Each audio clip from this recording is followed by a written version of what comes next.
entertainment news today. You're such a dragon gay. Everything sucks and it's no good. That comes out of Hollywood.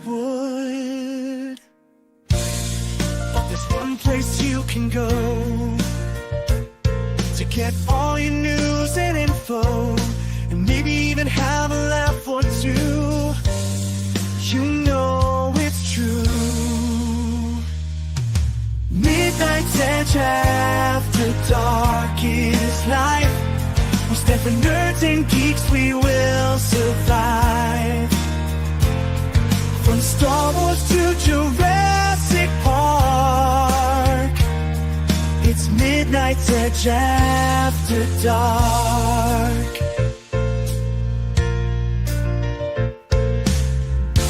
All those bombs and flops, but need never stops. We will keep going through the night as we keep up the culture fight. Midnight's Edge after dark is life. We stand for nerds and geeks, we will survive. From Star Wars to Jurassic Park, it's Midnight's Edge after dark.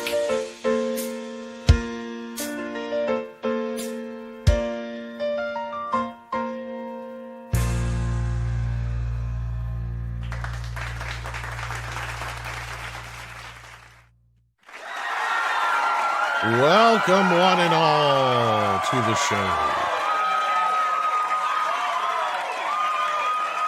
How's everybody doing out there? Hopefully you're doing well. Welcome to the program. I'm Tom Connors. We've got Neek Weiser, all 32 flavors of him. How you doing? Doing pretty good. Just got done recording a video, put it up on the Bonded by Metal channel, and now I'm hanging out with you guys. I'm all getting prepped up for the stream as well for Old School tonight for Toxic Tuesday, only and exclusively on Rumble. How are you, sir? Doing all right. We also have CC Kuroki here with us. How you doing? Yeah, same as usual. I'm working my way through Hollow Knight and working on my channel, getting new videos going. Cool. Sweet. So welcome to the program, everybody. We got a super chat to kick things off from ActionCom. Says, think you used enough dynamite there, Butch? That, of course, is a line from, I believe, that if I'm not mistaken, the Sundance, Butch Cassidy and the Sundance Kid, which, sadly, we lost Robert Redford today, so we're going to talk a little bit about that. In fact, why don't we start there? Sure. Now, admittedly, I'm not somebody who's been, like, I'm not a huge Robert Redford fan. I don't dislike him. Mm-hmm. I've not seen all of his films by far, though. I have a few select favorites of his. But I'm curious what you guys have to say as well about it, and you guys in the chat, because he was a pillar of Hollywood for many, many years, not just because of how many films he's done, but because of the fact that he had a lot to do with was it Sundance? I'm just drawing a blank here all of a sudden for some reason. I should just bring up a story about the poor guy. So yeah, let's do that. So let's grab the let's do, what do we got here? Variety. Why not Variety? Oh, that's not the right one. There we go. All right, that's the right one. Sorry about that, guys. I should have had something up for this, but oh, you know how it goes. So Robert Redford, Butch Cassidy, and All the President's Men icon dies at 89. Robert Redford, the leading man with the Golden Boy looks, who won Oscars for directing Ordinary People and later became godfather for independent films, is yeah, I was right. Sundance Film Institute, died Tuesday in Utah. He was 89. So this is very sad news, but he lived a long and fruitful life. Like I said, a pillar of Hollywood and the founder of Sundance. So what do you guys have to say about Robert Redford, and what's probably some of your favorite Robert Redford films? Nick, you want to go first? Yeah, I was gonna say I'm trying to think here because nothing like immediate comes to mind, even though it's like crazy because like I've known who he is for a Well, long I mean, I time. guess just to kind of give you some ideas, my personal favorites are like Sneakers, Oh, the um, natural, the natural. The That's my goal. Natural, That's my goal. yeah, That's my one. Sting. That was my go. That was actually my first exposure to Robert Redford. Was the natural. I don't know why it didn't come to me, but that's the one, man. Love that movie. The natural is a big one for me. So yeah, I love it so much. I remember being hooked on that movie and watching it pretty relentlessly. And to me, it was just like I didn't know it because of Robert Redford. It was just such a great movie. And yeah, D-Bud, I loved him in The Winter Soldier too. He was great in that. I think that was his Yeah, retirement movie he did as a bonus to make his grandkids happy because his kids were into the MCU at the time. So he did it for them as a good way of going out to make his grandkids happy, which is pretty noble, I'd say. I yeah. do like this thing as well. No, I've not seen all the movies. I have seen Sneakers as well.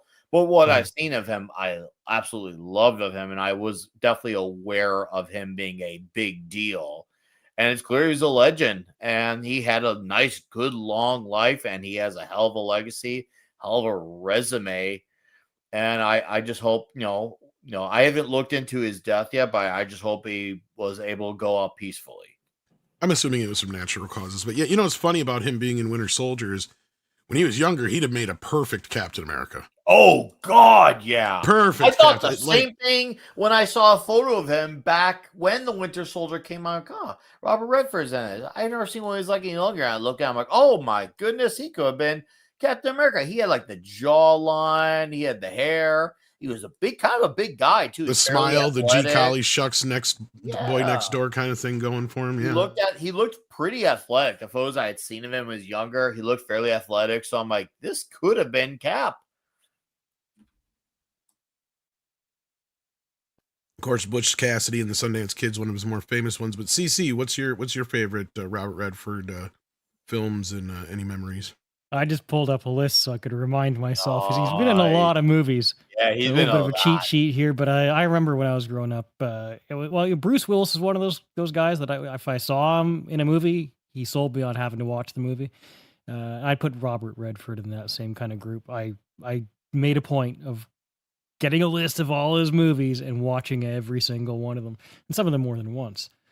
So he was definitely one of those top actors for me. And I'm just looking through the list. I mean, The Sting, obviously, All the President's Men, The Natural. I love that movie in particular. A River Runs Through It. The Last Castle, I think, is overlooked and underrated personally. So I definitely put that one on there. He's been in a lot of good movies over the years. Um, a lot of good movies. I was even looking at movies he did more than acting, right? He was producer as well. And I was like, Quiz Show. Oh He yeah, was involved with Quiz Show. I didn't realize that, but that's a movie I love. So yeah. I think he even won a more few than an Oscars actor. as a producer. Yeah. Yeah, it's like the producer list is its own list. Is I actually, it's not usually what I would look at and think of. But it's true, right? He did a lot of work and a lot of really, really great work by the looks of things. So it's a Yeah. whole nother layer to his career right there. Hey, and we got Mark here. How you doing, Mark? Hey, very good, very good. Yeah, more Hey, look at great to see you that. guys. Hey, I'm You're trying to just in work on the time slideshow in to. between, but I mean, come on, Tom, you got to be attracted to Paul Newman. I'm not Paul Newman, Robert Redford. There, come on, what a I was handsome. gonna say I was also a little more partial to Paul Newman now that you brought it up. That's But kind of where like I'm coming from on this. Like I don't hate Robert Redford in any way, shape, or form. Don't dislike him in any way. And honestly, I don't even. I'm sure he was a lefty, but I don't even remember him getting all political. he in the last. was, He but was he was. he was very centrist because he would vote Democrat, he'd voted Republican, go back to Democrat, voted Republican. He back forth, and you know what? That's fine. That means sometimes your tastes change, and he's not someone who's just set in one thing. So even though didn't always agree with his choices, I do respect that about him. He was huge on the environment. That was his big. Yeah, that was like his deal. big thing. That's what I was gonna say. Yeah, A lot of actors were in the 80s and 90s, and you know what? I didn't mind that so much, right? Like that kind of seemed like the, what do you call it? The safe political thing for. Well, that's what everyone. Yeah, everyone did. Right? Yeah. And not that it's a bad thing. It just depends. But what he was really, it's not as divisive, right? Like. Yeah, it wasn't so divisive back then, as divisive back then, I guess. You didn't have social media and you just knew. Yeah, but now we got flat earthers and shit. So like that's a totally different world.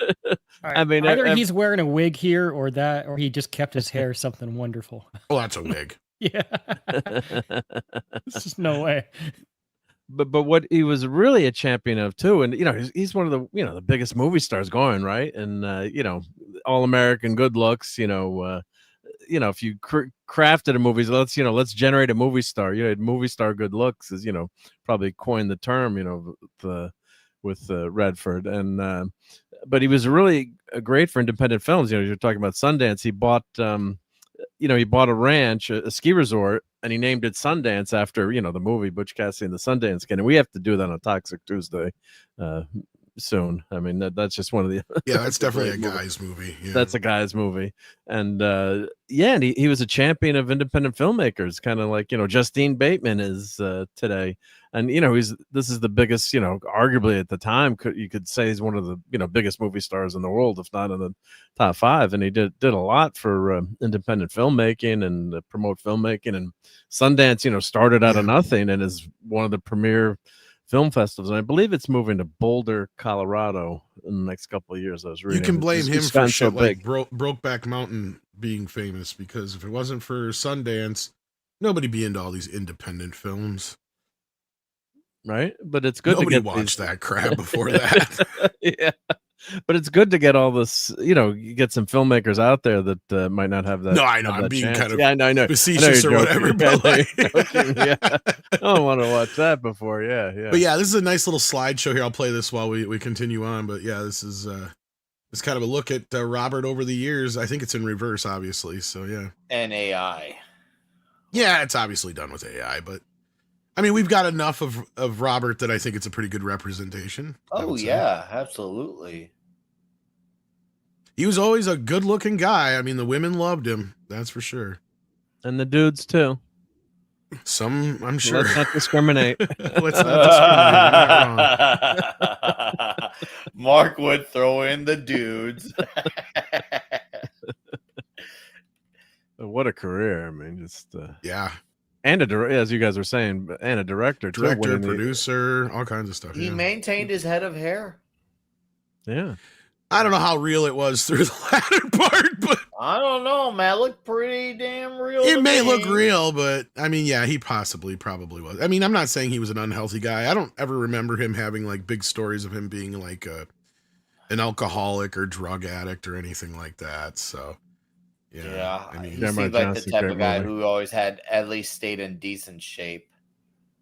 That's what I mean. Like, he never seemed like anybody who was, I don't remember any stories about his debauchery or drug use or alcoholism. I mean, I could be wrong. There may have been a time, but I don't remember it.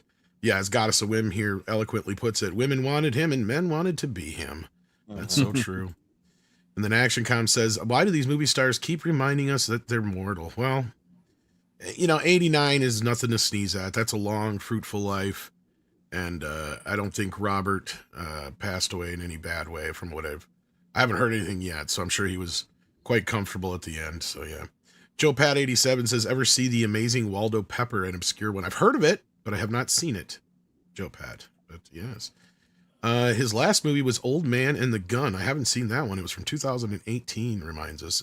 Thank you so much, Joe Pat, for reminding us of that one. For those who didn't know about it, like myself. And for those who did, for reminding them, I should say. So yeah, so he will be missed, and he was a true pillar of Hollywood, as I keep saying, and I mean, I don't think that can be expressed enough. Regardless, like I said, I'm not like a huge Robert Redford fan, but I totally acknowledge his contributions and how big of a movie star he was for several decades, actually. So yeah.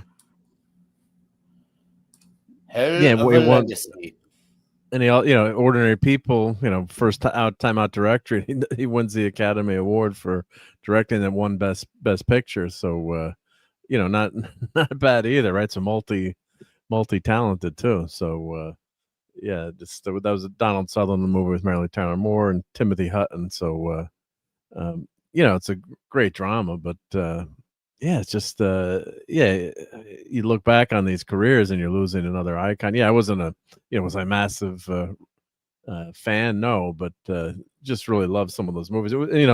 Butch Cassidy with Paul Newman is just one of the all-time great flicks. So yeah, it's just sad to see him go. Yeah. So with that, let's get into some actual news here too, as far as the entertainment news goes. I mean, not that isn't news. I didn't mean to put it that way. What I mean is like entertainment news, not the passing of an icon. Now this is something that kind of grew and grew, because the Emmys were going on the other night, and I wasn't watching them, but I was seeing some of the clips pop up online, and to me, this kind of went to what I've been trying to say in some other podcasts. And for those who hadn't seen it, I was kind of saying, look, I'm glad to see so many people rallying around Charlie Kirk. I'm glad to see some people actually being held responsible for their idiocy when it comes to celebrating his death, especially when it comes to people in, positions like doctors and stuff like that, where, I can't even imagine a doctor or a nurse thinking it's okay to celebrate somebody's death. People who we depend to save our lives are doing exactly. that. Yeah. Well, it shows you how badly deep the rot runs. I mean, McCarthy was right, man, about how he warned us all several decades ago. But I didn't mean to get into Charlie Kirk about this so much, as the reason I brought it up is because I was noticing, they're the Free Palestine, they're this, that, and the other, all the same rhetoric they keep spitting out there, were all the same clips. But there was one clip of the evening that I think gave everybody a good laugh. Unless your name is Elizabeth Banks. Here's what's funny about this. Now, before we actually get into the clip, I have only been able to find people who have videotaped it off their television screen.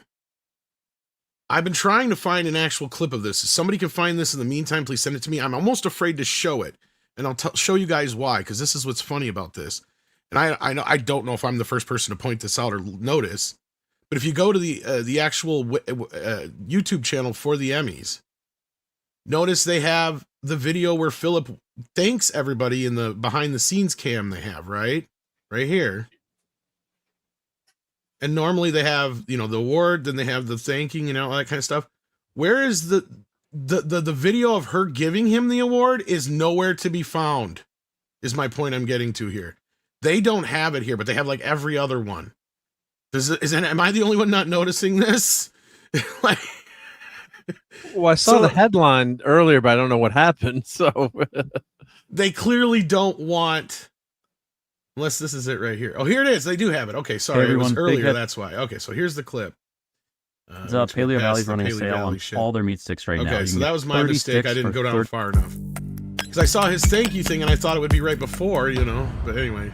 So here's the video. Welcome four-time Emmy nominee Elizabeth Banks. We'll kind of skip through this here. Here's the setup, right? So she's making a big deal out of this. When I first saw this, I thought this was a category for women, and she was ragging on there being a man in the women's category. But this is just a general award. It just so happens. I remember this now. It just so happens that this time out, all the nominees except for one were a woman. And can anybody who hasn't seen this clip guess how this is going to turn out for Miss Banks? Oops. Wah, wah, wah. I guess she knows. Well, for one, even if you hadn't. Like, why does that matter? Why is that important? Which isn't true. Yeah, no, you're right. That's not... Yeah, this obsession with this stuff is like absolutely insane. Just saying. No, but anyway, that's right. Yeah. I didn't know that. Actually, I didn't know that. But no, is Whoopi Goldberg a woman? She wants to have. Oprah Winfrey technically is, I guess. It's got to be a movie though that's popular. It's gonna be one that's got the recognition of like a draft. Oh fuck! That's the thing. That was a huge. That's the thing, Nick. That's the humor of it all. Is outside of him, that was one of the films where he got snuffed for best director, but it won like almost every other fucking award. So it is one of his more prolific films as far as award winners. But yeah, she totally blanked on that one, which we'll give her that because, you know, it's one movie. But does she ad-lib this stuff, guys? Like, is she just adding? So. I mean, I think they wouldn't have written that. I think so. I think she's no way they're going to set her up like that. Oh, they would. Because well, maybe if the producers didn't know who the winners was, that's plausible. But her producer's probably someone who thinks history didn't exist prior to 2005. No, was she the director that said don't go see Charlie's Angels because it's yes. just if you're a man because it's not for you, and then complained when men didn't go see it, and then it flopped. Yes. So yeah, exactly as you said, Mark. She did that.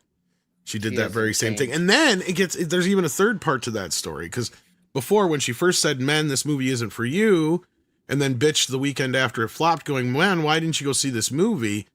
Andre did the research and found out that not only did men not go see that movie, in fact, more men went to go see it than she actually thinks, probably because less women went to see it than she thinks. Because if you go and look at the demographics of the time, more women actually went to see Rambo: Last Blood than went to see Charlie's Angels. That's great. Andre went and found that out. He did the math on the demographics, and he's like, interesting. So, you know, women actually want to see a man being a manly man. They don't want to go see a woman act like a man. See, and that was the problem with this Charlie's Angels, because Charlie's Angels, especially if you go back to the middle one now, I guess you would call it. The one that was directed by McGee. Yeah.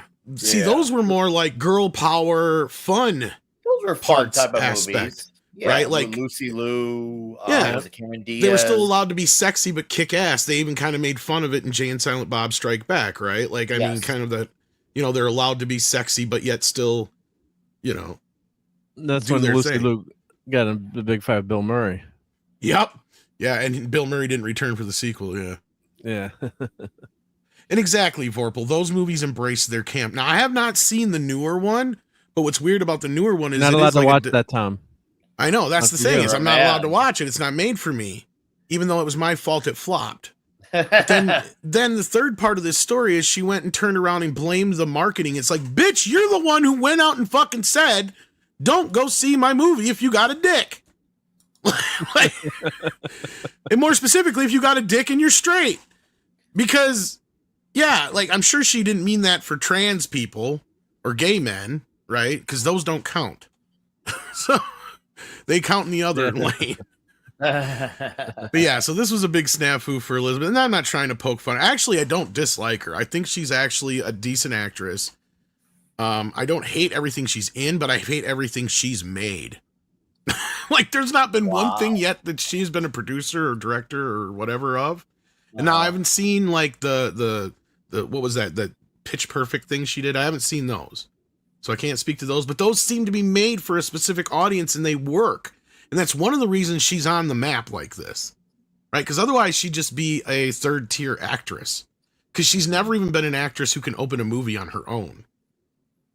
Unless somebody, please, I'm having one of her moments with Steven Spielberg, and I'm forgetting where she was some big star in something that I can't remember. Like, yeah, what had she been in that was really? I mean, I you know, everyone knows her, but what was really popular that she was in that I'm forgetting? She's been in things, but she was never, from my memory at least, ever the star, right? And then she got more behind the scenes. She did that horrible movie, what is it, movie 53 or 54 or whatever the fuck it's called, where it's just a bunch of weird skits mixed together where they tricked a bunch of actors into being into a movie, and I think they almost got sued over it, or they did. And I mean, she made Cocaine Bear, which that was like, how do you fuck up Cocaine Bear? Yeah, she played the villain in Power Rangers, but I mean, she was more of she's a villain. She's not even the main actor. I mean, maybe they used her as the main draw, but that's all they had for movie 43. That's what it was. Which movie was she? Oh, Zack and Miri, but I would barely consider that. That's more of a Kevin Smith / Seth Rogen film, in my opinion. But it's a Seth Rogen movie. I guess that I would accept that as a starring role for her. And it is probably one of the more successful Kevin Smith films. I'll give you that. She was not. Yeah, she was definitely a co-star. She was in not that, yeah. the star. As much as she's not even the first one in the title. As much as I can't stand Seth Rogen, the facts are is that he basically headlined that movie. Yeah, and she played Rita Repulsa in the remake. For those who can't remember, see, I didn't never saw the remember, or reboot. wanted to forget it.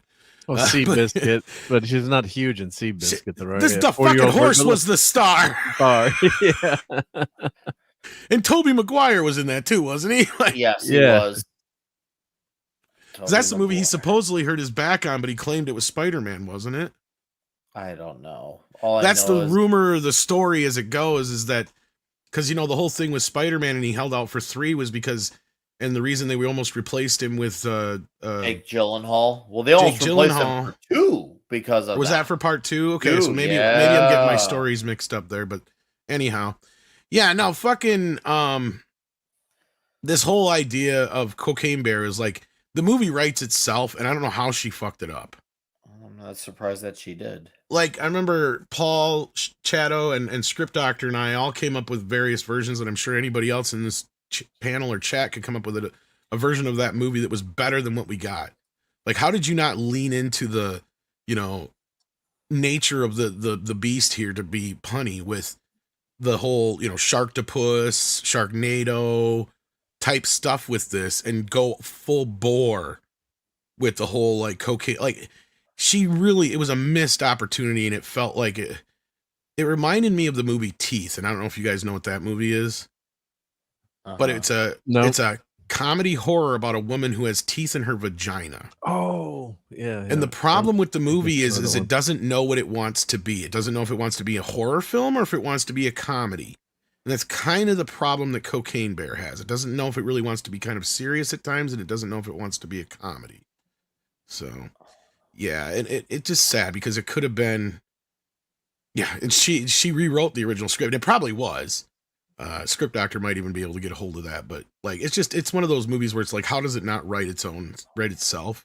You know, I mean, yeah, this was probably her biggest claim to fame, I guess, would be Betty Brant in the Sam Raimi Spider-Man films. That's kind of where I remember from her 5 minutes each. Yeah, and that's where I remember seeing her first, probably. Yeah, I mean, I'll give her credit. She looked the part at the time, of course. She's a memorable actress. I'll give her that. She's got that to where she doesn't get confusing with any other actresses. Like, I don't ever get her confused with other people. I know who she is. I know her voice. I know her face. She's great in the roles that she's been in, but the shit that she's made, I stand by what I said, has all been garbage from what I've seen, aside from maybe the Pitch Perfect stuff, which is not made for me. Right? It's not made for any of us on the panel, really, unless you're gay. I'm not trying to assume that all my co-stars are straight men. The only one that I know for sure is Mark, because he's married, but that still don't mean shit. Hey. See, because back then, if he was gay, that's the cover for it. That'd be a Hollywood star, yeah. And now CC, true Hollywood he's like star. the opposite. Here's the weird thing about CC. You know how everybody's like, I got a girlfriend, but you'll never meet her because she's Canadian? CC is the Canadian who says he has an American girlfriend who I've never met. I'm just kidding. I've seen proof that she exists. I just had to play on that joke. I have a girlfriend, but she lives in Canada. You'll never meet her. No, I'm the Canadian, and I'm the foreigner. I'm the foreigner here. There you go. Darth Jomo, he gives us our gay card here. He goes, Tom's right, I'm gay, I vouch for him. Okay, thank you. There you go. Rachel McAdams. I could kind of see that if you weren't as familiar with the two of them, definitely. But I don't know. After over the years, I don't know if I could. But yeah. But no, she's not like some of these other ones. Like even Dakota Johnson is one of those that I'm like, who the fuck is she again? Like Don Johnson's daughter. It's exactly it. She's Melanie Griffith and Don Johnson's daughter, for F's sake. Like, yeah. And I just don't think she has that it factor to her. I just don't. I mean, I can't she's. stand Jane Fonda, but you got to admit she was one good-looking. I know who she lady. is when I see her. Exactly. Yeah, yeah. Thinking of famous, kids that were, of actors. Yep. So yeah. So not to pick on Elizabeth, but that was, I thought, kind of funny, and I'm sure everybody else did too. But I can't believe how the voting go. How did they not rig that voting? I mean, come on, that's unbelievable. You mean they actually had integrity when they went to vote? They just didn't vote on well, that's where the outcome they wanted. That's where I said maybe maybe it was written that way, but I doubt it. The way she was talking, it's more like she was ad-libbing that. Well, it turns out that AI has struck again, kids. It will always love Whitney Houston, evidently, but she won't actually be dancing with somebody since it's AI, I guess. So the music industry has moved to do an AI concert with Whitney Houston, along with their estate, I guess. So they're not like not a pre-recorded hologram, which is I have no idea. Let's weird see what enough. it says here. But at least in that case, it's a real recording Right. of the musician that you're playing with. Like kind of like they did with, I think my understanding with like Elvis and Tupac, isn't that kind of what they basically did? Is they had like performances and they just And you have live musicians play with the recording. You could work with that. Are they just literally trying to raise her from the dead with AI in this case? Because that's a little creepy. Yeah, okay, well let's find out here. The estate of Whitney Houston, in tandem with Primary Wave Music and Park Avenue Artists, has plans to return the late singer to the stage. Notably, the estate has equipped AI stem separation technology via music creation platform Moises. They're using Moises. Come on, you lost me right Is it Moises there. or Moses? No, I don't care. I'm assuming it's probably supposed to be shitty pronounced platform. Moses. They're not even using a good platform. I'm glad you're here because you know what all these are. Yeah, to That's the extract worst Houston's. Oh, no, that's not a glowing review already. Vocals from original. They're just using that for the vocal part from original recordings. Enable live orchestra. Don't they have the? Wait a minute here. Well, were they destroyed in a fire or something? Is she one of the Universal ones that got destroyed? I was just going to ask maybe. Because what the fuck here? Why don't they have the original stems? Okay, so for those who don't know, when they do these multi-track recordings, whether it was back in the day on tape or even, when they got into the digital age, which you got endless tracks to work with, they would separate all that stuff. And 9.9 times out of 10, the vocals were always separate from everything else. And CC, you work with this sometime when you're fortunate enough actually get the stems. And one thing that you have noted is, yes, sometimes on the older stuff where they had to usually bounce down tracks to gain more tracks, sometimes you have like backup vocals mixed with like ancillary percussion stuff and some other side stuff that fills in the gaps when they don't need the space on that side of the tape, or that track of the tape, however you want to put it, in that side. So in this case, where's the fucking original stems where you just have Whitney singing by herself? Yeah, those are the two questions here. Why do they even need to create stems if they own the master tapes? They should have the stems. And then second this of is all, a head to scratcher create as the fuck. stems, they're using one of the worst platforms that even exists anymore. I mean, Moises was a thing like 15, 20 years ago. It was, back before AI was even a thing. They were one of the originals. I give them that. But I mean, in this day and age, they are so far behind. It's like, why are you even using that if you're going to use it makes no sense. You should have clean vocal tracks. Like, I don't understand this. Like the occasions in which you would have vocals bleed into the other instruments is if the band was recording live off the floor. Like some bands, particularly back in that area. Is that what they're doing? Is taking live performances? Maybe that I can understand. Well, I just mean like Rush, for example, is a Canadian band, right? So you look at some of their albums, particularly around like Moving Pictures and all that, around 1980, give or take.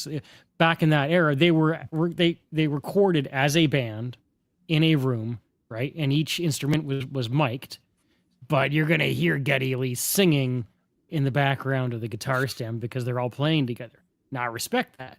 So that's an occasion where you would have vocals on the other stems because you can, they're all playing together in the same room, as opposed to say the modern digital era where that hardly ever happens anymore, right? Because band members will record separately in sound booths or whatever. But so that's I could see that being a reason, but then you wouldn't need to create all the stems anyways. You would just need to get rid of that vocal residue. So I don't. And when they recorded live, sometimes don't they also do separate track recording, even a live concert? They do, sometimes? but that's where, like, I think what CC's getting at too a little bit is probably that wasn't that common. You can it'll bleed into the, like, that's a problem when it comes to. See, and this is where I'm saying, like, the problems you have live with vocals, you don't normally have live with in-track in the studio with multi-track recording, because the vocals are always the last thing to get laid down. And that's my point, is they generally always, and I mean almost always, have their own designated track, like, just because they're the last thing to get laid down. And by the time you get to digital age, everything is so separate by then. You literally have a different track. You can have hundreds and thousands of tracks. So, like, yeah. Go ahead. Sorry, CC, you were going to say something. No, I mean, I guess Whitney Houston, I mean, depending on what they're working with here, everything before the year 2000, right? That was, like, for me, that's the death of music. Pro Tools, the digital era, getting off of analog tapes. But even in the 80s, people were using digital tools. Like, for instance, one of the first, as my understanding is, the first album release that was recorded digitally was Dire Straits, the one with the MTV song on it. Right. Believe it or not. Of all bands. Yeah, and that was what, 84? Yeah. Brothers in Arms. I couldn't remember the name of the album. Brothers in Arms. And that was like, what, 84, 85, somewhere in there? So, I mean, and I know certain artists still recorded analog. Like, I remember Michael Jackson switched from analog to digital between Bad and Dangerous, if I remember right. So, like, I mean, you had the times where they did kind of switch over. But, I mean, even Whitney, I'm sure, like, by the time you get to, like, the Bodyguard, all that stuff was probably done digitally. Maybe only her first few albums were probably recorded analog. And then again, unless they're 86, so I'm pretty close. So yeah, it was still mid 80s. They were already starting to switch over to digital. And of course, they still did a lot. There's some that still do. Superior Nave points out here, like Foo Fighters still record, and some did. I'm not going to say they didn't. But even still, like, it doesn't make sense unless you're using live recordings, which I can understand. But what you said bothers me the most, CC, and how you're going to get around the residue. Because that's one of the problems I notice when you try to separate this shit with any of these. Because you've even sent me some to use for my stuff that I use. You get this residue sound, or this, like, you still hear the faint, it's almost like an emptiness there, but like the vocal's still supposed to be there, but it's not. I don't know how to explain that. But I don't even know how you work around that when you do your karaoke to make it sound normal. Because, yeah, you have that issue, I noticed. First of all, the technology is getting better, right? So, I mean, now is far, far better than it was 2 years ago. And 2 years from now will be far, far better than it is today. That's why I just come back to Moises, like, why are they using technology that's like a decade behind everything else? It's not that good. It's not. There maybe there's contractual, legal reasons why they have to use it. I don't know. And the other thing is, I'm still not clear on what their intended application here is. Okay, well, yeah, so let's keep going. The concert transport fans into Houston's musical world as a live orchestra performs alongside Houston's vocals and rare footage. To bring this unique performance to life, the estate of Whitney Houston and its creative partner, Park Avenue, artists isolated individual instruments and vocals from her recordings, producing near studio quality audio. What? You had studio? What? Yeah, this is that's weird. This is confusing as fuck. It's not like Whitney Houston was some up and coming artist for years and years and years and had a bunch of, like, back catalog of old fucking garage recordings like the Beatles. This is fucking Whitney Houston. She came on the scene, she had a big fucking album, and since that point on, she was a huge recording artist. One of the #1 recording artists. So I guarantee you, every session she did, everything she did was fucking prepared for her. She'd walk in the studio, she'd record her fucking tracks, lay it down, end of discussion. Why is this even a fucking conversation unless you're... Tell me why. I'm missing a why here. Yeah, it's a seven city tour, and they're going to feature an orchestra. So my impression is that they wish to have the original recordings playing through the speakers. Maybe they want to, put this instrument in that speaker, that instrument in that speaker, or whatever, and have live musicians accompany it. That's great. But they do that already with fucking Dolby Atmos mixes and DTS 5.1 mixes. So I'm not. But you have the original stem tracks, don't you? Yes, that's my point, and that's how they make these new mixes. Like I just got the new the Fleetwood Mac one the other day, or not other day, but like 2 or 3 weeks ago. Pink Floyd has done them. The Beatles have done them. Other people have done these. What am I missing here? Unless it has to be live recordings, I don't understand. I mean, are they trying to do? Davina in the chat is suggesting there's money behind it, which I could believe. But I mean, then Moises. We had to. Okay, this doesn't make any sense. We had to isolate Whitney's vocals from fully mixed recordings without compromising the emotional power of her performance. So is it because you're using live recordings? Tell me that. Yeah, that makes zero sense. Because you've already mentioned how music is made. Yeah. Yeah. Yeah, it's not like they're taking a performance from an artist 50 years ago that was done. That's my point. In a bar somewhere, and then they got. It's not like she's the Beatles in 1954 in their fucking basement, right? Yeah. I mean, I can see this maybe for 1 or 2 performances if they have some young Whitney Houston performances on video camera. That's the thing. She's old enough that they probably could have had video camera taping her when she was a teenager at this point, right? Yeah, that I can understand. Yeah, that would be fun. If they're using it to pull that out and manipulate it and to get the actual vocal without all the other crap around it. But you're not telling me this. And that's not what I'm expecting to see. There's a lot of developing applications. I see Dr. Coffin Nails in the chat.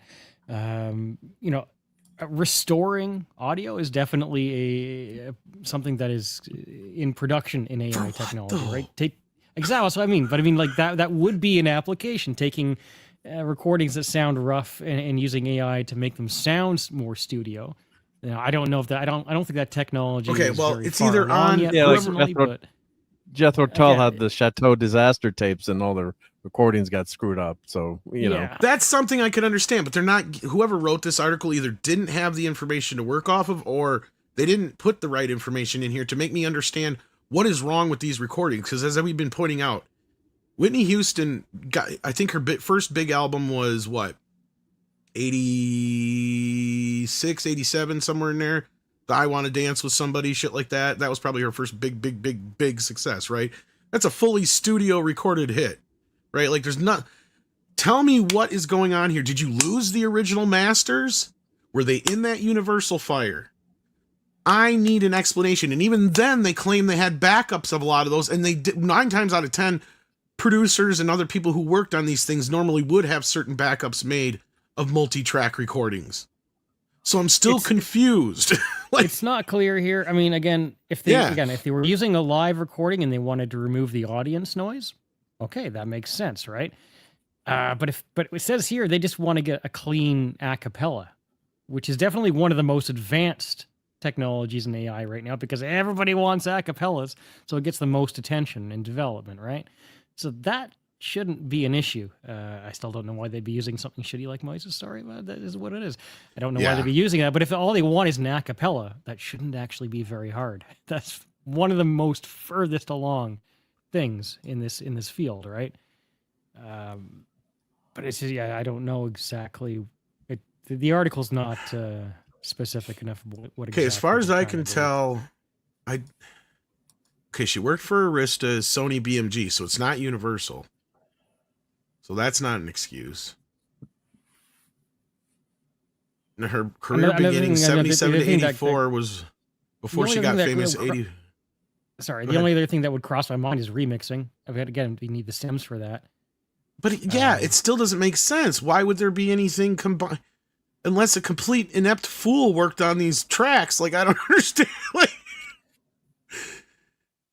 So her first big hits were like I said, I Want to Dance with Somebody. That's 87. I was pretty sure that was kind of about what I was thinking.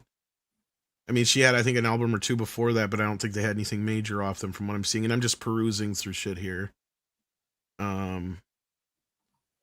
Saving All My Love for You, I think, was her first big hit in '85 here, according to this, it looks like. And that was a remake or whatever you want to call it, or a cover song, right? So, like, yeah, that was her first big one. And then '87 was I Want to Dance with Somebody. So, yeah, by then she'd have been fully recording and multi-track stuff. Unless these are old live performances, then you need to tell me this. That would make sense. But okay, I'm dwelling too long on this. Either way, no, what I take from this is which is what they should do if they're going to do this at all, is have live musicians accompany her. Which is what they're doing. So she's the only pre-recorded part of that performance, right? That's what it sounds like here is happening. But then it has something to do with the NPR music team on top of it.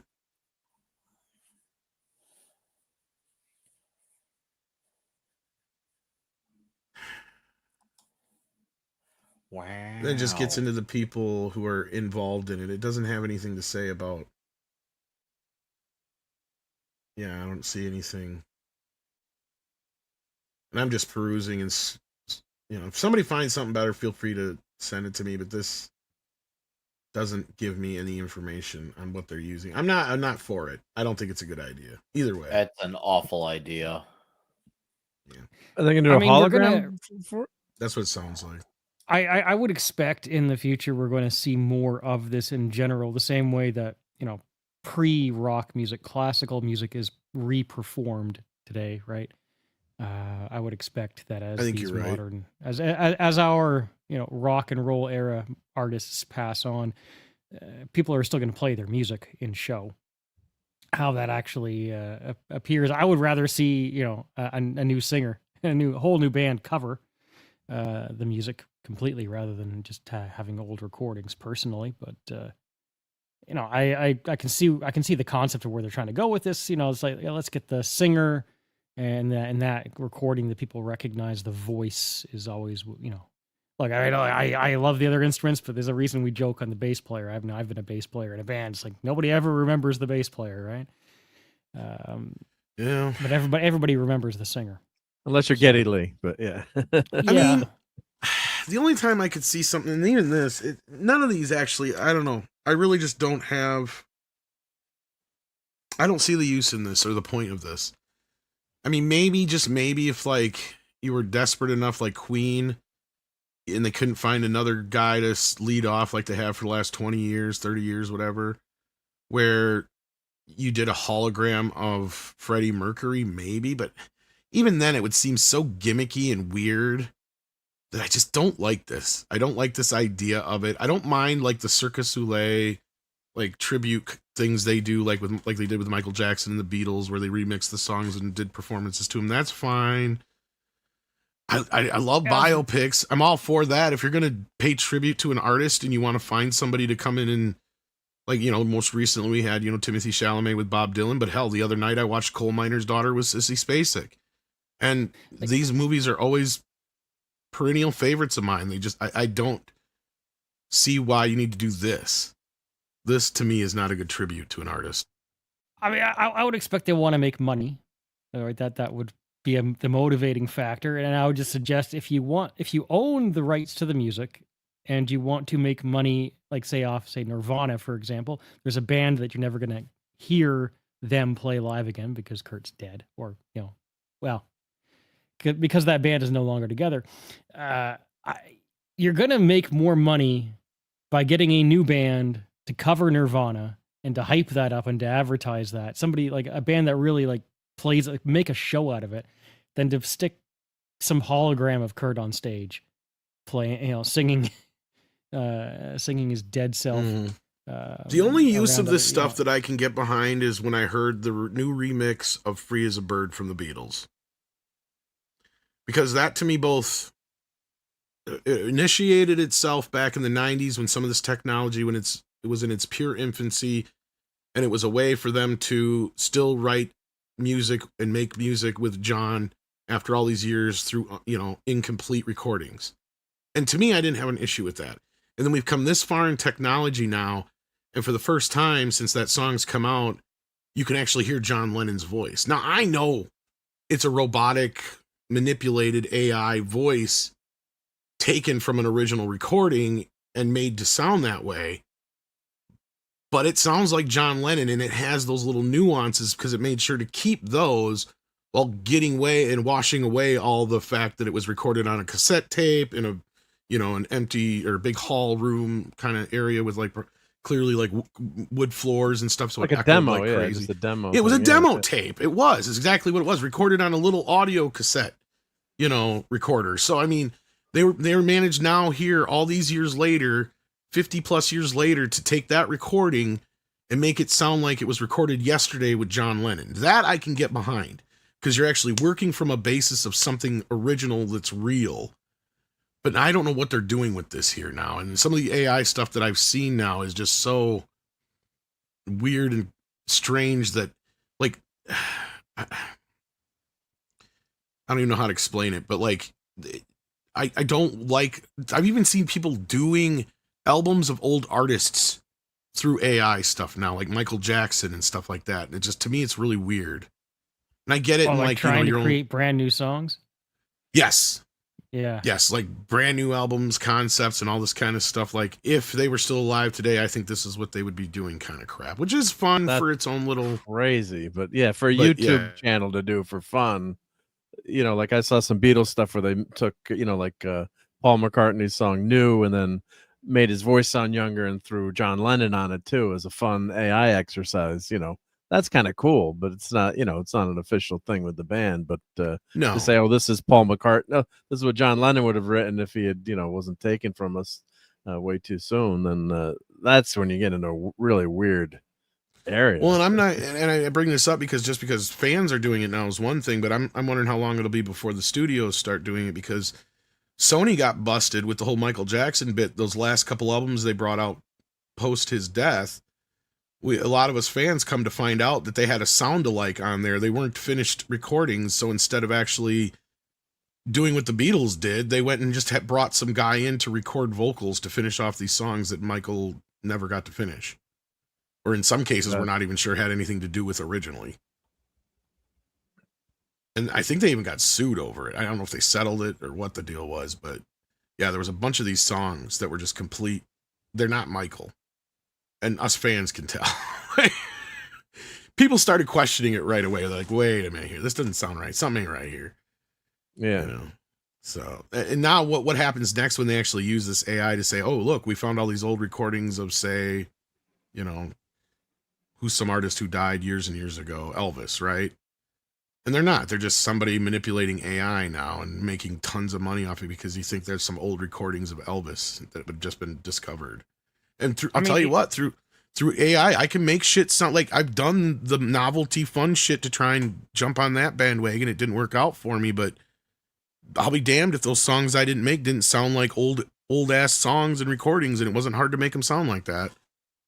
There's expectations and application, right? I mean, if you were to make a short 5 or 10-second clip using AI to share, on the feed, people expect, they understand it's AI and they're watching something, creative in that respect. It works, right? But I think the uncanny valley is the big issue that's going to make AI not what some of these studios want it to be as a moneymaker. Same way that Final Fantasy: The Spirits Within, right? That was a huge disaster for that studio, or for that game company, for Square. And one of the reasons, I didn't think it was an awful movie necessarily. I actually kind of enjoyed it. But what they were trying to do, right, with that movie was to make a CGI movie where the characters on screen were as human-like as possible. They wanted to try and trick the audience into thinking that they were watching live action actors. That was what they were trying to accomplish. And this was back like 25 years ago.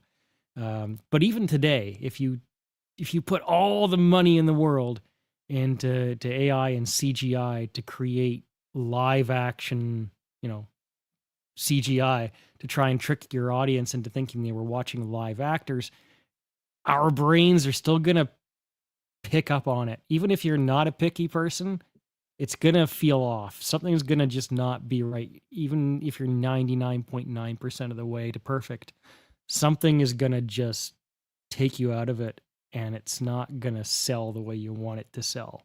right? You always have to have that human hand involved. Otherwise, it's just that uncanny valley. I don't care how much you don't give a shit. You're still gonna end up giving a shit. It's one of those things you can't overcome it. So yeah, the uncanny valley is a big problem for me too.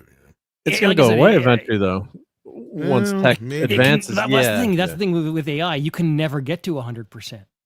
You don't You think can't. so? You in can, like you can get to 50 years or 99.9. something? You can get to 99.99. Some You'll things- chase it for infinity. I agree with Never CC get to there. a point. I don't know. I think there's some things that we'll be okay on, because here's the thing. I think the biggest problem with AI right now is when it's trying to create something that we've never seen before, it doesn't have anything to really draw on. And a lot of times when it's doing like creatures and other creations, notice it just recreates what we've seen in movies and television before. So I think a lot of the reason we have a lot of uncanny valley in AI, and I've said this before, is because it's using a lot of the stuff that's done with CGI and other things to kind of teach itself, or they've used that kind of stuff to teach it. So that's what it's using to go off of as a basis. So that's why everything I think still looks weird in AI is it's still, because it doesn't really know what a dinosaur would look like. You know what I mean? Like, it doesn't.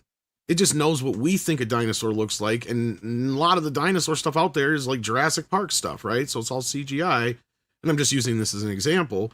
So the AI that it spits out a dinosaur for you is going to be based on, Jurassic Park and the many other CGI dinosaurs that we've seen on screen for the past 20, 30 years, right?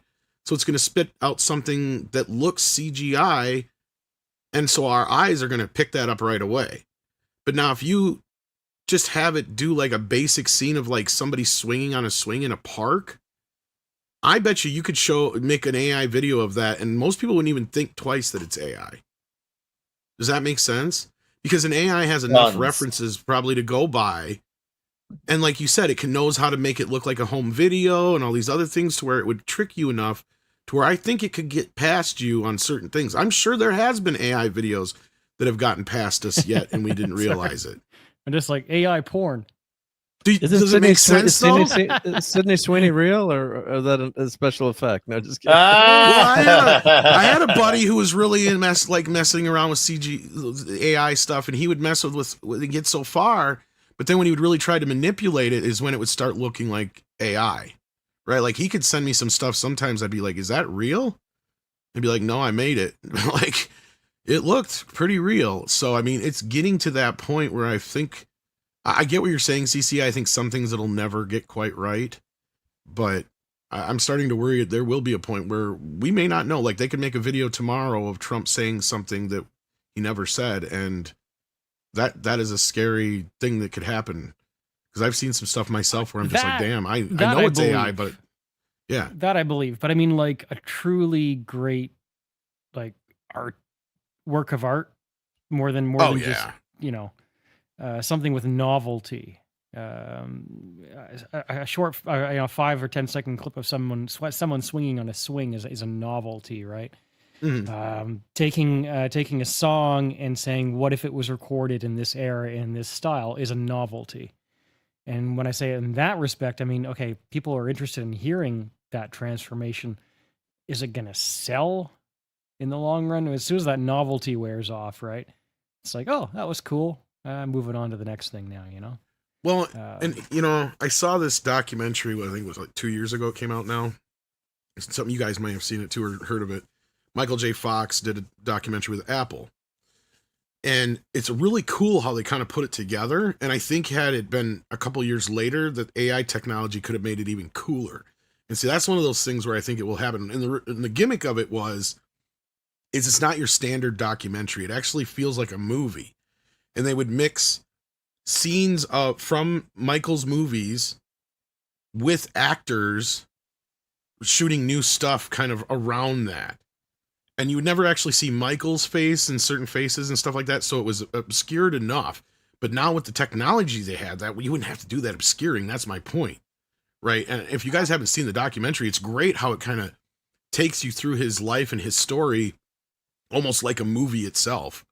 It's not your standard biopic, though. I think that's the best application for AI.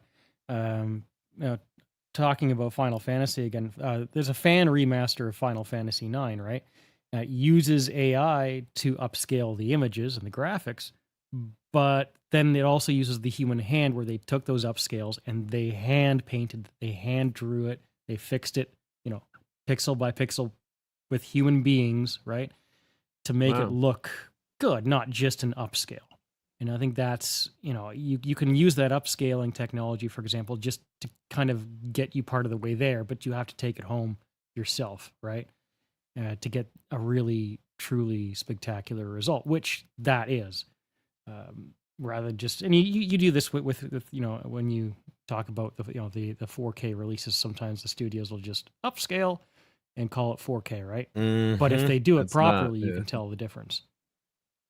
And they did do some upscaling for like the more recent Tron release and stuff, but although it was from a 4K scan, they did the same thing for Terminator, the original Terminator.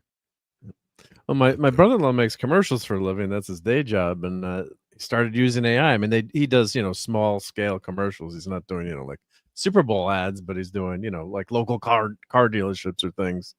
And he was showing me some of the stuff, and they have AI actors and 5-second, 10-second clips, and they do certain things with AI now. And he's actually hired a guy that's like his AI expert, because he's got to get into this stuff to stay competitive, because everyone's doing these crazy ads. You got to use the tools that are out there. But some of the stuff he showed me, I couldn't tell that it was AI. It was insane. I mean, with people, not if you just 10 years ago, there's no way you could have done that, or you couldn't have afforded to do it as a small business. He's basically like a mom and pop production studio, if just to classify it. But it's just completely insane how the tech. And now you can take an old photo, like there's a couple of old photos of my dad and my grandparents, or people have passed, and or even if you want to do it and they're God willing they're still alive, like animate an old photo and bring it to life. It's just unbelievable tech. I mean, it's so cool. I mean, it's just but it can be abused on the other hand, like any other tool. We're gonna have like a new Elvis Presley movie in a few years, right? Another or Frank Sinatra they could bring back, or Mark Hamill as Luke Skywalker, right? We got that in The Mandalorian. Well, you even had the stuff like in Forrest Gump with the and that was early CGI, with John Lennon and Elvis and all that kind of business. But well, they don't have new movie stars, so you got to think they're going to try it. They're going to try and use the old ones. I wouldn't be surprised if we don't get to a point where I can manipulate movies with AI. And I said the studios are going to have to embrace it at some point, because they can't beat it. Right, because I see it coming fast and furious, just like digital downloading did, and they didn't get ahead of that. Movies got luckier that they got in there faster than music did. The music industry was already completely and utterly fucking destroyed by the time they got their head out of their ass. But the film industry their problem is that people are starting to wise up to the fact that they don't own this shit, right?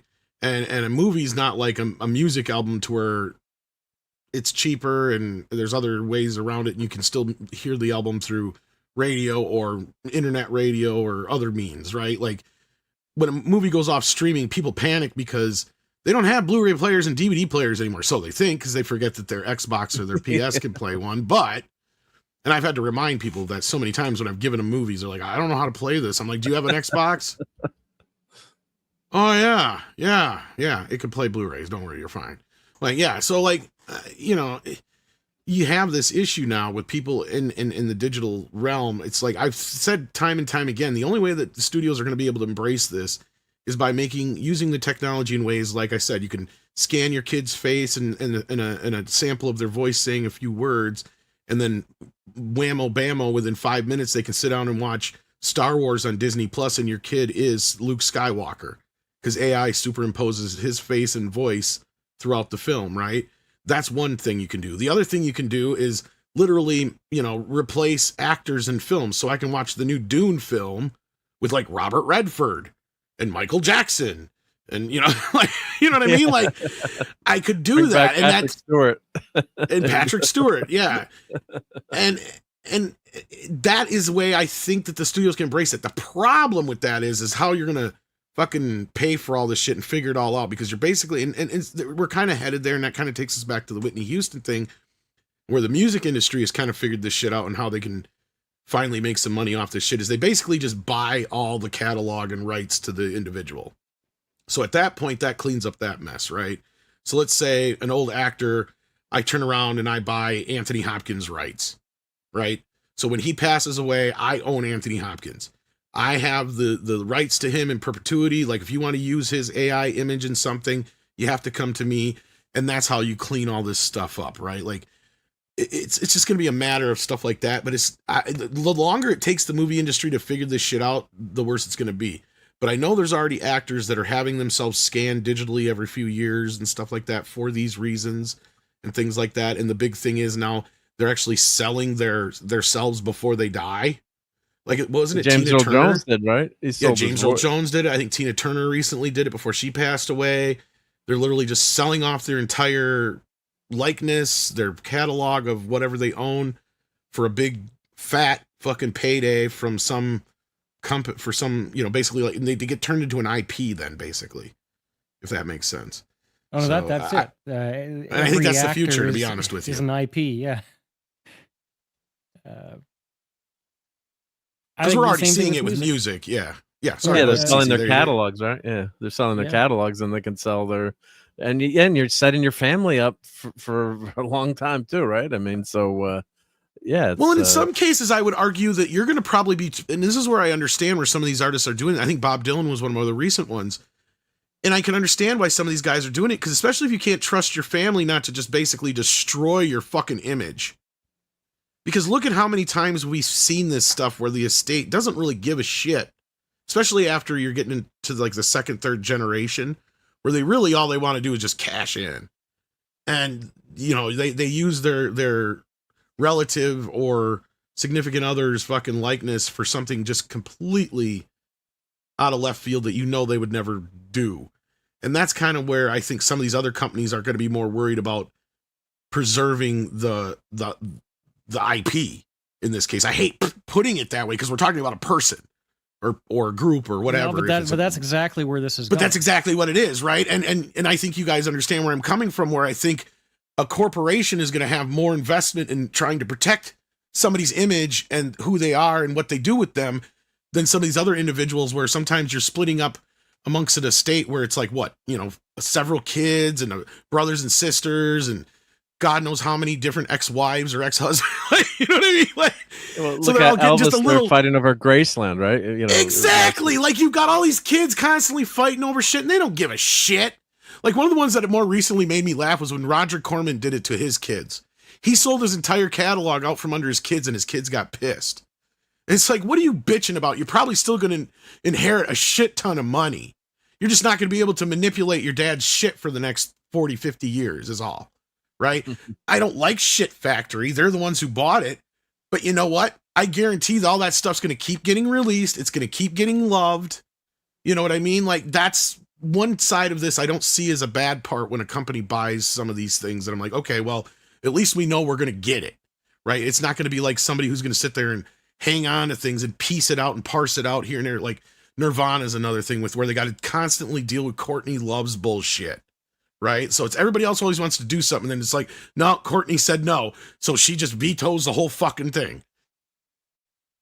Because weren't they trying to release a bunch of old recordings a while back? CC, remind me if I'm not wrong. I don't know if they ever got them out or not, but she was the one thing getting in the fucking way.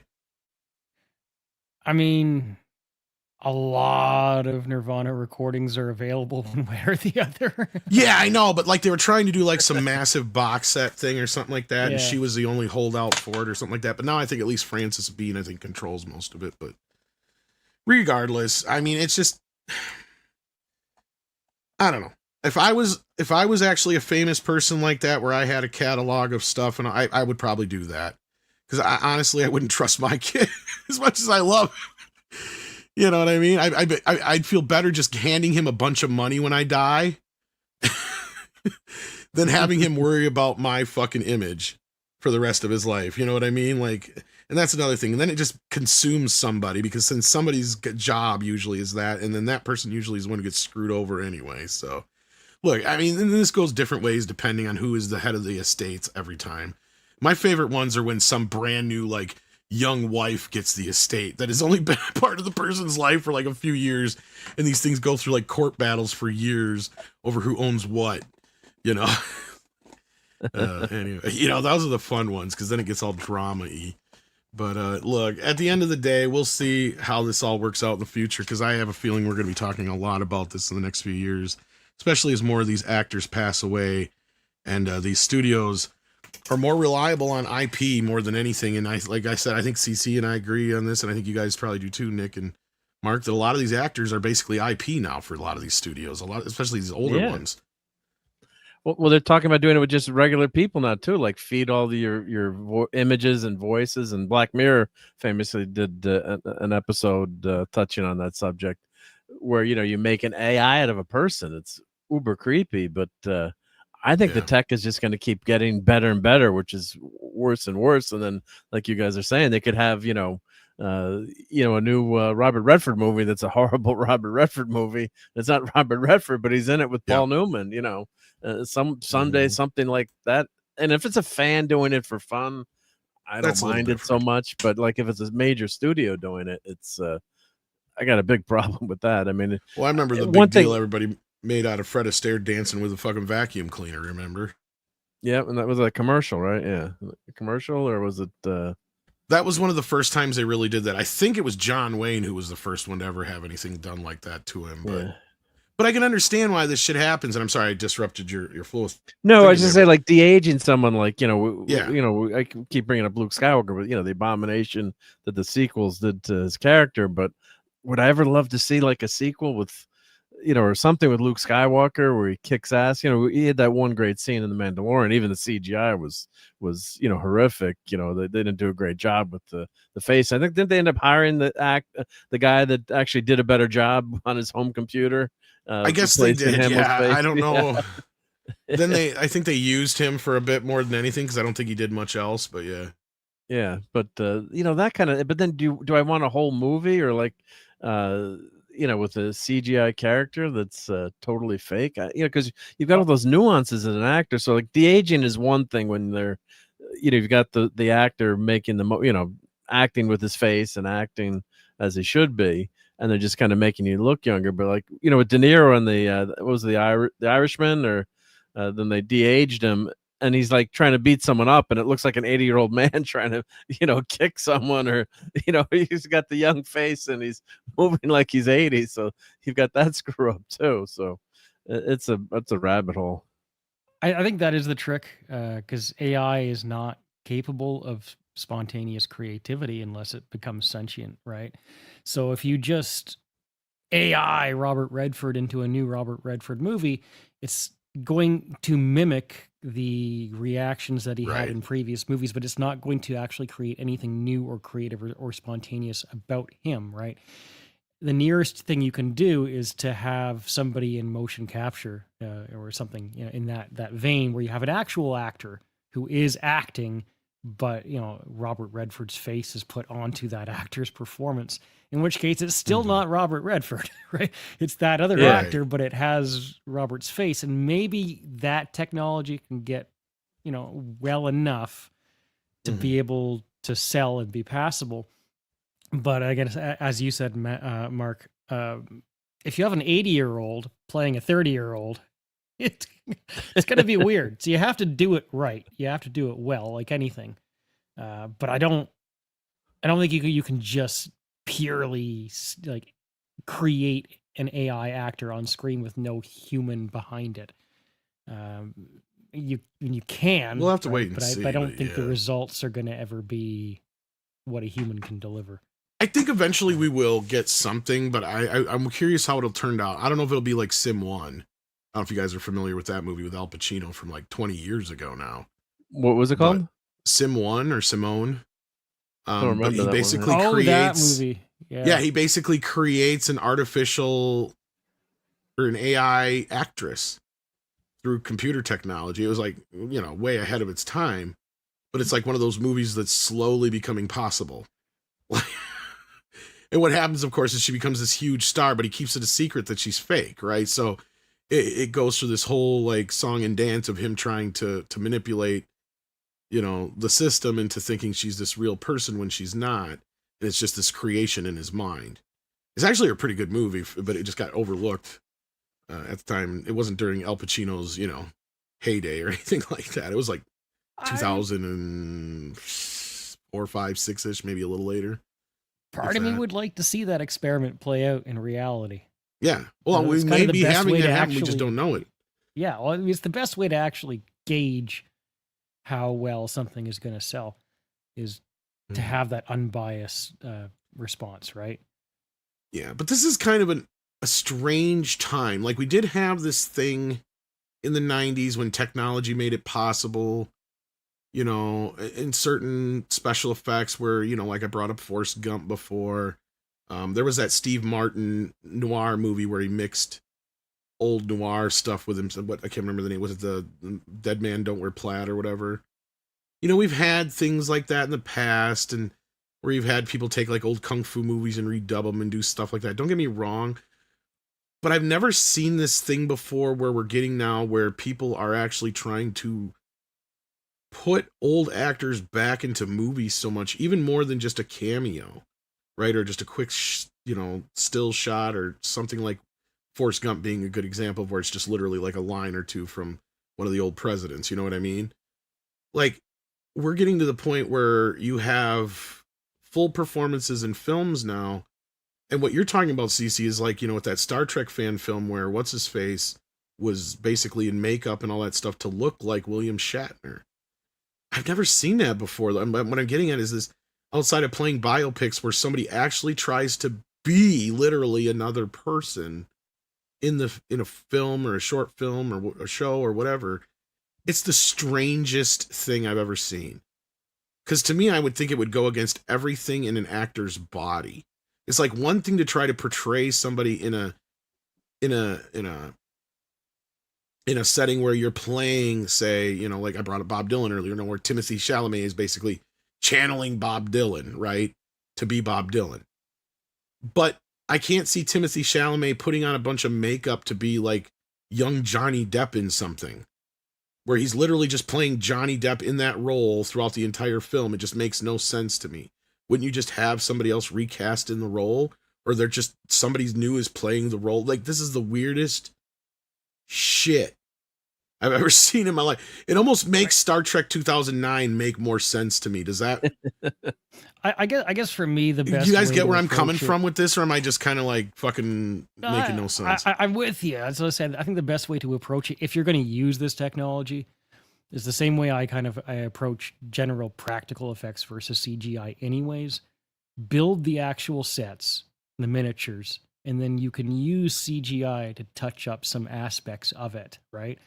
So get an actor who looks like the character you're trying to portray. If you're going to have William Shatner, Captain Kirk, or Luke Skywalker, get an actor who looks like the character to begin with and can deliver their own performance of that character, their own interpretation of it.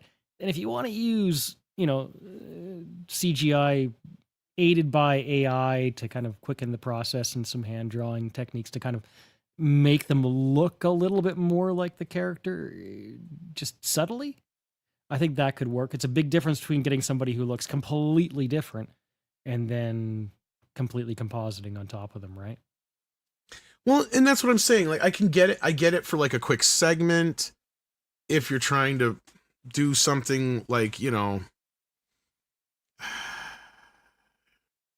like I said, the best examples I can think of is like in Forrest Gump, where you literally just have a few lines from these individuals. They're not a major character in the film. But then jump to Rogue One, where we literally have Grand Moff Tarkin and Carrie Fisher, and well, the Carrie Fisher thing was just overindulgence in the worst way. That's what I'm saying. Were Like, not ready for that, and they had to zoom in for the close up. Like, come on, enough. No. And I mean, I get it because it's supposed to be a prequel in the same universe, and this is where I'm kind of two minds with the whole Sebastian Stan being recast as Luke Skywalker. Part of me is like, look, Luke Skywalker's tale's already been told. Like, you know what I mean? Like, don't screwed it up. There's nothing to go back to. Like, and that's where I've kind of always had this issue with him showing up in Mandalorian, even though I was, you know, I cheered kind of at the time in a way. I don't remember cheering the way everybody else did. I was like, oh yeah, that's kind of neat to have him kind of show up. But then it just kind of became nothing after that until I didn't, you know, I only saw the brief stuff in the other thing just in clips, because after that I just kind of lost interest in the whole thing after Gina and everything else, because then I kind of knew that the Civil War had been lost, at least at that time anyway. So yeah, I don't know. Sometimes I get it if you're still in the same continuity and you're just doing a cameo with somebody, but if somebody dies and whatever, sometimes you just got to recast. You know what I mean? Like, just, and I don't get done before. And I don't get other actors literally playing another actor playing a role. I don't get that. It's not like a biopic where you're playing somebody, right? Like, that's a different story, because that's no different than playing a regular character. In this case, you're literally like 2 levels deep into this shit. And maybe an actor can find that challenging, but as somebody who's actually had a background in acting, I don't see that. To me, I would find that insulting. It's like, you want me to come on, like, look, it'd be like somebody going like, look, we want you to come on and do John Candy for us. I'm like, okay, I can play a John Candy like role. No. We just want you to come in and stand in. We're going to superimpose John Candy's face over you. I mean, look, if you could make a career out of it, and they start calling I mean, yes, you there are people where that's their job. You are their favorite John Candy, and they're going to keep calling you for that role now. But I would rather be myself playing a role than I would want to be like playing in an entire movie as John Candy. Like, it doesn't make any fucking sense to me. It's like, no, nobody's going to know it's me. And I get that there are actors who do that kind of stuff, but it's never for an entire movie like that unless they're buried in a costume like a Ninja Turtle. But that's a totally different scenario we're talking about here. Like, this is weird. Like, I don't understand this. It doesn't make sense to me. Maybe it's only me. Maybe it is only me. I'm not fat enough. Actually, I'm probably bigger than John. I'm not tall enough. That's the thing. John was tall. He was like 6 foot, I think. He's a big guy from what I know. Never got to meet him, but I can do a pretty good John impression. That's why I said that. Yeah, having an actor like, you know, I'm probably I'm guessing maybe the biggest Star Trek fan here, but you know, I did like that you know, thing they did with, you know, at the end of you know, with the Kirk and Spock and the short film. That's kind of the line right there. Yeah, and there was no speaking lines, and it's like it was almost, you know, as a tribute. But could they actually have someone pretend to be Kirk? And it's never going to be. They're never going to get the character right. They're never going to have Shatner's nuances. And I'd rather, as much as I, you know, wouldn't want to see it, I'd rather have someone just you know, do their own take. And of course, on Strange Nude Worms, you got that horrible actor doing, you know, that horrible take on Kirk, which is terrible. And, you know, the guy doing Spock, I mean, Ethan Peck, I guess he's an okay actor, but it's not Spock. I mean, well, that's where I brought up 09 Star Trek, Mark, because at least that cast, I agree with Tarantino. That cast is fucking amazing. Yeah. Like, I went into that movie kicking and screaming. I'm sure I've told you this story, and everybody else in the panel and most people in the chat have heard it, but like, I went into that movie kicking and screaming. But the moment that Carl Urban, not Keith Urban, not to be mistaken with the country singer, Carl Urban came on screen and started doing Bones, I was like, okay, now I'm fucking sold. Because before this, I'm like, nobody's going to convince me they're Kirk. And then Chris Pine gets going, and I'm like, okay, he's likable. He's not exactly Kirk, but he's got that spark like Kirk. All right. And then you see, you know, what's his face playing Quinto playing Spock. Quinto playing Spock, and you're like, yeah, he's Spock. It's like, you know, that movie was well cast. If nothing else, they cast. But the thing that sold me was Carl Urban, because I'm like, okay, it's easy to mimic Shatner. It's easy, not as easy, but it's probably easy to mimic. You know, if you find the right guy, like they did with Quinto, to do a Leonard Nimoy. Nobody's gonna be able to do DeForest Kelley. Nobody. Not a shot. Because going into the movie, the only one I had any confidence in was Simon Pegg. Because that one made sense. Like, I'm looking at him going, oh yeah, he's Scotty. Definitely young Scotty. Like, that makes sense. The rest of them, I'm like, who the fuck are these people? And then as soon as Carl Urban comes out and he's like, I got a fear of dying and things without doors or whatever it was, however he says it, and Urban had the best characterization, I thought. Yeah, and even though his story is completely wrong and it's a very different version of the character, he had what it took for me to believe that was Bones, because he is the hardest one to kind of get. Like, people have tried to do Bones impressions, but nobody can do a good Bones impression. I've not seen one good Bones. I've seen plenty of good Scotty impressions, a few good Kirk, very few good Leonard Nimoy ones, but not one time have I seen anybody do a real good. Even Jim Carrey's fucking impression of him sucks in Ace Ventura. Right? Like, I mean, or whatever movie it was he did. It's comedic. Yeah, it's just done as a joke. Yeah. It is, but I mean, I've never heard anybody do a real good DeForest Kelly. You know what I mean? Like, because he is. He's, and Davina put it, he was such an original. He was so unique, which makes him ripe for mimicry, but he's a very specific voice, a very specific mannerism, and I don't know how Carl pulled it off. I really don't. I have not seen Star Trek Continues. I know of it. But yeah. That's good. Yeah, Star Trek Continues is good stuff. Yep. Fan-made film. Yep. Yeah. But with that, I think we're gonna start wrapping this up. We got some super chats here. We got ActionCom, who says, who saw the AI of Trump and the world leaders singing "We Are the World"? I have not. Oh boy, I'd play that, but I'm sure it would get us nailed pretty quick. It's hard to believe that this is the 40th anniversary of that song. And yeah, ActionCom was ahead of me. He goes, anyone see the Al Pacino movie Sim 1? As I explained already, yeah. DCB Titan says, fantastic, what is it? Final Fantasy, not Fantastic Four. I'm so used to seeing FF in Fantastic Four right now. Yeah. Final Fantasy Spirits Within was a demo for digital actors. Yeah, and it was, you mentioned it too, CC. I remember this movie at the time coming out. It looked good. It was just a bad movie. And I'm not saying if you like it, there's anything wrong with you. I just didn't think it was that good. It didn't have a real good story. It didn't justify what they were doing with the special effects. I thought Titan AE was a little bit better example of what you could do with CGI at that time, even though it wasn't as advanced. But I think I remember they spent a truckload of money on this movie. Because this movie came out when I owned my video store, and remember they sent us a shit ton of advertising stuff for this movie. Like, I had standees and everything for it, but nobody cared. Nobody liked it. Nobody rented Titan AE had CGI in that? There was a little bit with like the ships and all that kind of, all the background stuff. The only thing that was hand drawn was the characters. And that killed that studio, right? That was the end of that animation. That was why it was so expensive. Yeah, was because everything was done the way it was digitally or whatever. And I think that's one of the reasons why they've had a hard time. Like, I've got a 4K up convert of that movie. I don't know if it ever can be in true 4K, because like a lot of the Pixar movies at the time and all that business, they were all done in 2K or whatever. See, because at that time effects were low res. Well, not just that, they switched over, and I believe this is when they were doing all the painting and everything digitally, because they were already doing that at Disney. But I don't know if Don Bluth had done it before that film, and I think them switching over to doing all that digital stuff just kind of killed. They didn't have the backup like Disney did, you know. Like, and Titan AE didn't make any money. Sadly, it's a good movie. It just didn't make any fucking money. Yeah.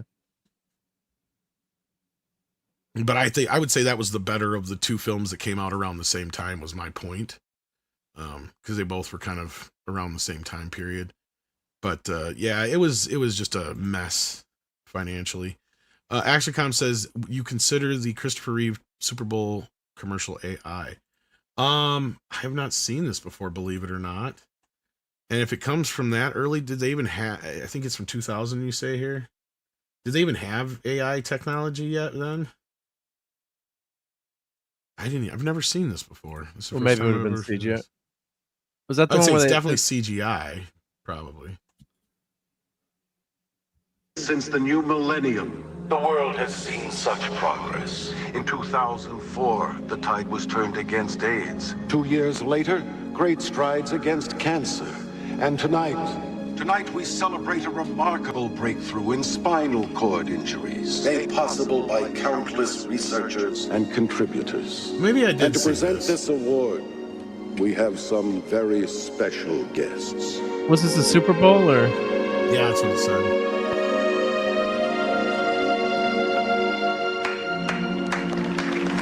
Yeah, I remember this now. This is CGI. Because they took his actual head and put it on somebody else's body. So many amazing things will happen. But I just remember because his head's like way too small for the body. What amazing things can you make happen? Yeah, I kind of vaguely remember that one now. Yeah, that would be CGI. Definitely. I think I even remember seeing a making of that now that I remember that. Anyway, so there you go, kids. That's where we're at. Someday we'll get an AI Nick. He isn't already? I thought I created him in my AI lab. That's why there's 32 flavors of him. It's the 32nd incarnation. All right, kids. Anything else to talk about? Otherwise, we got Toxic Tuesday in about 45-ish minutes, somewhere in there, with Old School. We're going streaking through the gymnasium. We're going to go streaking through the gymnasium. So we don't have to streak tonight, though, do we? Yeah. Yeah, we do. Yeah, we do. Earmuffs on. Yeah. Earmuffs. Yeah. Classic. Yeah. Oh, is this news? Tobey Maguire signed on to Doctor Strange 3. Interesting. Is that real news or? I did not know that. Let's see if it is.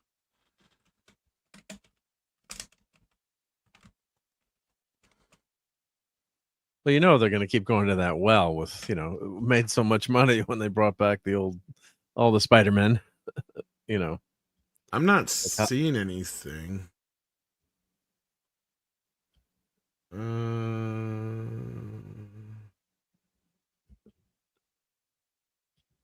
mean, it wouldn't surprise me if they could. There was a new Tobey Maguire poster put out for some weird reason.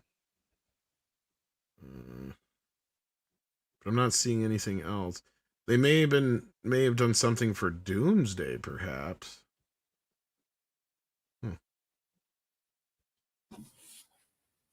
I saw something they're finishing filming that next week allegedly, or I don't know if that's true or not. What finishes next week? Doomsday. Sorry, I just came back. Oh, yeah, right. It's gonna finish allegedly. Well, they're definitely not finishing early like some people. That too. Oh my goodness. That is going to be the greatest gift that gives to our planet of a bomb. Who was the source, Corley and Rogue? That's the other question I would have right away. But all right, so go streaking in a little bit with Nick, and I'm sure I'll pop in at some point. And I think Mark's going to be there talking it'll be the trio tonight. So, but yes, Toxic Tuesday, Old School, only on Rumble. So please come hang out. It's gonna be a fun time. It's gonna be a toxic good time, and we want you there. And thanks for having me. And also go sub to my Bonded My Metal channel as well. So yes, go sub on Rumble and go sub to Bonded My Metal on YouTube. So yes, thanks guys for plugging the links. I appreciate that. I see you all. Huge. All right. CC, check out his channels. Anything you want to plug or anything? No, I'm just going to keep gaming and keep making videos. All right. And Sunday nights, of course, Mark has his show on his channel. Anything else you want to plug, Mark? No, just that. And of course, obviously, Toxic Tuesday. Just not too much nudity in this movie tonight. So not too much work with the Photoshop, thankfully. Can I show barebacks on Rumble? Can I show when he's running down the street? Can I show his ass on Rumble? Rumble, I think you're all right. Yeah. Rumble's very safe for us. Yeah. It's a safe space. Yeah, you did that. Safe space. Good. Right? Indeed. All right, kids. Hit that like button if you haven't already to let the algorithm know that you're happy to see us here. But with the morning show changing times, I'm curious to see if I'll stick to this time frame in the future. So stay tuned to that, guys. I'm not sure. The morning show is starting next Monday. We're going to be starting at 9 a.m. Central. Dude, nice. I can be able to catch more of it too. Because I like lurking and creeping. But now I'm gonna be all in. And you won't even know I'm there.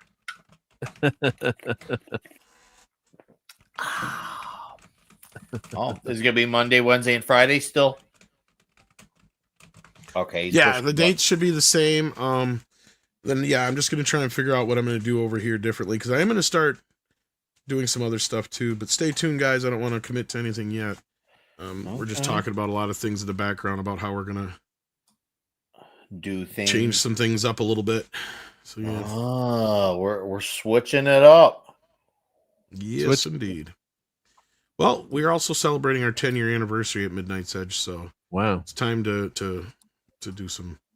do a few things a little different. We've been doing the morning show at that time period for a long time, and there's just a lot more competition and other things now than we used to have, and this way we'll get ahead of the news a little bit more too. And yeah, no, that's a good. This is the time for a change. This is a good time to make that change. When we changed Klobby's Comic Shop from Friday night to Saturday night, it was the best movie made. And obviously, it was really hard to gauge why we were losing people. We were thinking, it could be a mixture of some people maybe stopped watching once Klobby left the planet. Could be a mixture of people found our shows. People just, who knows? But once we moved over to Saturday, we were at like 10 people. Now we're on average like between 20 and 25. So it's like, okay, this was clearly a really good move. So I wish the best for you, man. I hope you can get a little bit of a bump. Well, I'm glad to hear that Toxic Tuesday is doing well over on Rumble. And like I said, we'll try to pop into that here in just a little bit. And hopefully you guys out there will join us over there. I'm sure the link is in the chat by now. I know D-Bud and Goddess and some of the other mods have been handling things well. So there you go. Then we got Dr. Coffin Nails who says, is Spider-Man 4 with Toby going to happen? I don't think so. Oh, yeah. I really don't think so. I don't think that is a good idea as well. I really don't think Tobey Maguire has it in him to headline a movie like that. I mean, he was having back problems legitimately in 2004, and we're now talking 21 years later. Now, he ain't that old age-wise, but his back might be a bit older. Just do a Toby AI. No, just kidding. Oh, God. Oh, boy. Here we Nick go. Mark out of here. Yeah. All right, well, thanks for that, guys. And take care of yourselves and each other. And we will see you very soon in a little bit over on Toxic Tuesday. So join us as we say over here on.